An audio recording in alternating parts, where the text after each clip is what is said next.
Halo Dinisian, selamat datang di pertemuan 4 bersama saya Gustina Alfa. Hari ini saya akan menyampaikan materi tentang garis medan listrik. Di video ini kita akan menghitung medan listrik E yang dipengaruhi oleh muatan Q, tapi dengan cara berbeda dari pertemuan 3, yaitu dengan menggunakan flux listrik. Konsep garis gaya listrik diperkenalkan oleh Michael Faraday yang tujuannya membantu memvisualisasikan garis-garis medan listrik dan medan magnet. Sedangkan sifat-sifat garis gaya listrik sendiri ada 5. 1. Garis gaya bermula dari muatan positif dan berakhir pada muatan negatif. Kedua, garis gaya tidak pernah bersinggungan. Ketiga, tangen pada garis gaya di setiap titik merupakan arah dari medan listrik itu. 4. Jumlah garis gaya persatuan luas yang melalui sebuah bidang sebanding lurus dengan besar E.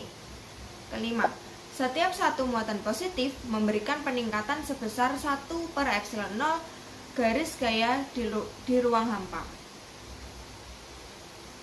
Seperti kita tahu, listrik bermuatan berbeda atau berbeda jenis akan saling tarik-menarik. Kenapa? Kenapa muatan positif dan muatan negatif kalau didekatkan akan saling tarik-menarik? Karena listrik bermuatan positif itu arah garisnya adalah keluar, sedangkan yang negatif arah garisnya adalah ke dalam. Jadi kalau positif dan negatif didekatkan, maka yang positif itu garisnya keluar menuju masuk ke yang negatif, maka dia akan saling tarik-menarik. Ya, kita masuk ke dalam rumus flux listrik. Flux listrik itu adalah hasil perkalian dari E dan A, kuat medan dan luas permukaan. Jadi, suatu medan listrik E menembus permukaan datar S yang mempunyai luas permukaan A. Maka flux listriknya didapat dari E kali A-nya. Oke, kita masuk ke contoh soal. Flux through a sphere. Flux yang melewati sebuah bola. Berapa electric flux yang melewati sebuah bola yang mempunyai radius 1 meter. Jadi ini R-nya ya. Dan mengandung muatan sebesar plus 1 mikrokolom. Ini besar muatannya. At its center. Karena kita akan mencari flux, maka flux sendiri itu kan rumusnya E kali A. Maka sebelum kita menghitung flux, kita harus mencari nilai E dan nilai A-nya. E dan A-nya belum diketahui ya. Jadi kita cari E-nya dulu.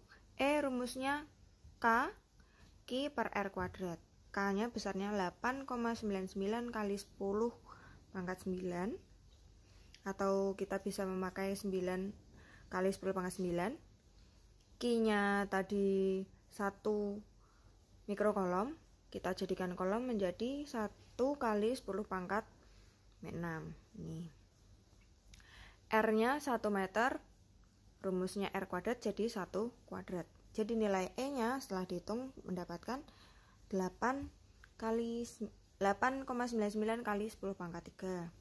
Kemudian setelah itu kita cari nilai A-nya, luas permukaan. Karena ini bola, luas permukaannya rumusnya adalah 4pi R kuadrat, 4πr kuadrat. Setelah dihitung dengan R-nya tadi 1 meter, hasilnya adalah 12,6. Nah, sekarang E dan A sudah ketemu nilainya, kita mencari flux tinggal dikalikan saja. E-nya 8,99 kali 10 pangkat 3, A-nya 12,6. Jadi fluxnya nilainya adalah 1,13 kali 10 pangkat 5 Newton meter kuadrat per kolom.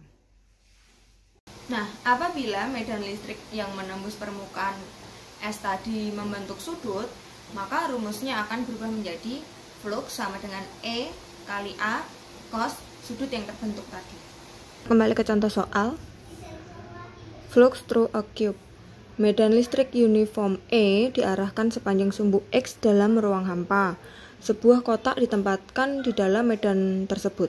Arahnya seperti gambar. Tentukan besar flux listrik yang melewati permukaan kotak tersebut. Gambarnya tertera di layar ya. Tampak pada gambar bahwa dari 6 permukaan kotak DA1, DA2, DA3, DA4, DA5, dan DA6, hanya DA1 dan DA2 saja yang ditembus oleh E. Artinya, besaran flux listrik hanya terjadi pada flux 1 dan flux 2 saja, lainnya 0.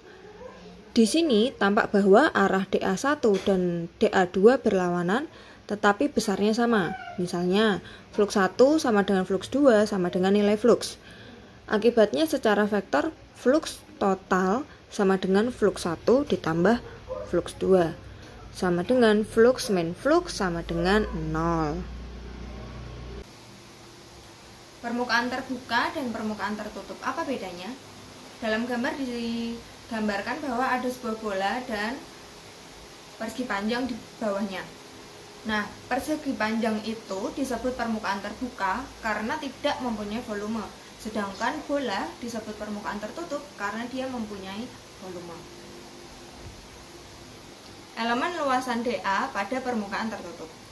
Untuk permukaan tertutup, DA arahnya tegak lurus permukaan atau setara normal dan arahnya keluar. Jadi flux E nilainya lebih besar dari 0 jika E arahnya keluar, sedangkan flux E nilainya kurang dari 0 jika E arahnya masuk. Bila E tidak konstan terjadi pada permukaan tertutup yang melengkung, maka rumusnya kita gunakan adalah flux E sama dengan integral tingkat 2 dari D, flux E-nya. Flux listrik pada bola. Muatan titik Q berada di dalam bola berjari-jari R, seperti pada gambar.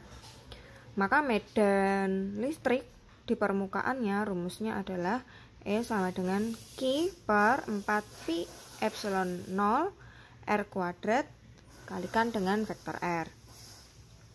Sedangkan rumus flux listriknya adalah integral tingkat 2E dikalikan dengan dA, yang kemudian diuraikan dan menghasilkan Q per epsilon 0. Kita akan menghitung flux dalam permukaan Gaussian sembarang atau yang tidak berat tekan. Dalam gambar dijelaskan bahwa ada sebuah muatan yang tertutup oleh permukaan S1, S2, dan S3. Maka rumus yang kita pakai adalah flux 1, flux 2, flux 3, dan flux E-nya bernilai sama, yaitu Q per E0-nya. Jadi setiap flux yang dihitung rumusnya sama, menggunakan Q per E0. Oke, sekian materi dari pertemuan 4 yang bisa saya sampaikan. Nanti kalau misalkan masih ada pertanyaan atau ada yang kurang paham, bisa tulis komen di bawah atau tanyakan ke dosen pengampu masing-masing. Selamat siang.